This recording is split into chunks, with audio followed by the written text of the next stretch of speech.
تازه خبر ترکیه کې د کښتۍ ډوبېدو پیښه لږ تر لږه 22 افغان کډوال پکې مړه شوي. سلام، وخت مو بخیر. پام وکړئ د نن ورځې تازه خبر ته. په افغانستان کې طالبانو حکومت د کډوالو چارو وزارت وايي په ترکیه کې 22 تنه افغانان د یو کښتۍ د ډوبېدو پیښه کې مړه شوي دي. یاد وزارت پنجشنبه 4 اپریل د یو اعلامیې په خپرولو سره ویلي دغه پیښه د چناک و قله ولایت کې رامنځته شوې ده. د اعلامیې له مخې په کښتۍ کې ټول ټال 46 تنه سپاره وو چې له دې ډلې 4 تنه افغانان ژغورل شوي او یو شمېر نور هم اوس هم نادرکه دي. تر اوسه نه ده معلومه چې دغه کډوال د افغانستان د کومو ولایتونو دي او دغه پیښه کله رامنځته شوې ده. په دې اړه مو د طالبانو حکومت د کډوالو چارو له وزارت سره اړیکه ونیوه خو ځواب یې ورنه کړ.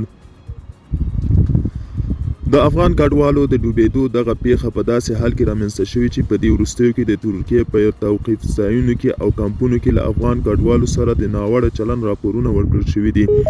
یو شمېر عیني شاهدانو BBC ته ویلي چې افغان کډوال په غیر انساني او ناوړه شرایطو کې ساتل کیږي.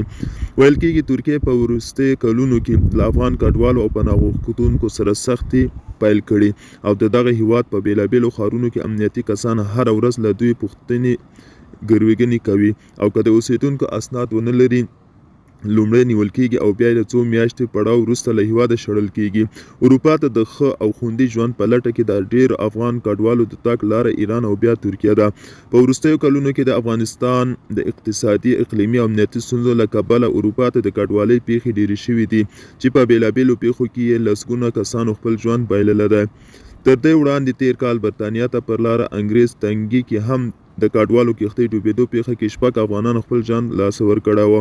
په 2020 کال کې د طالبانو بیا واک ته رسېدو سره پاکستان، ایران او ترکیې ته د تلونکو افغان کډوالو شمېر ډېر شوی دی. که څه هم پاکستان، ایران او ترکیې په 2 کلونو کې لسګونه زره افغانان په زور افغانستان ته ستانه کړي خو د ناقانونه کډوالو شمېر لا هم لوړ دی. ملګرو دا وه د نن ورځې چمتو کړې ویډیو. تر بیا هم په الله سپارم ښې چارې ښه وخت.